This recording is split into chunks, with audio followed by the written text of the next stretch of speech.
বাজা শুরু করে আর বান্দার মুখে থেকে বলে আস্তাগফিরুল্লাহ। বান্দা বলতেছে আস্তাগফিরুল্লাহ, রুটি বেলতেছে তাও বলে আস্তাগফিরুল্লাহ, রুটি চুলার থেকে নামাইতেছে তাও বলে আস্তাগফিরুল্লাহ।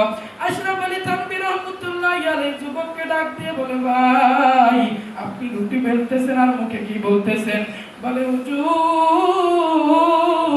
আমি এমন একটা শব্দ বলতেছি, আমার বাবা আমাকে বলেছে চলতে ফিরতে যদি বান্দা আস্তাগফিরুল্লাহ বলতে পারো, আমার এই আস্তাগফিরুল্লাহ বলার কারণে আমি যতদিন যে দোয়াই করেছি আমার মালিক সমস্ত দোয়া কবুল করে নিয়েছেন। বলেন আল্লাহু আকবার।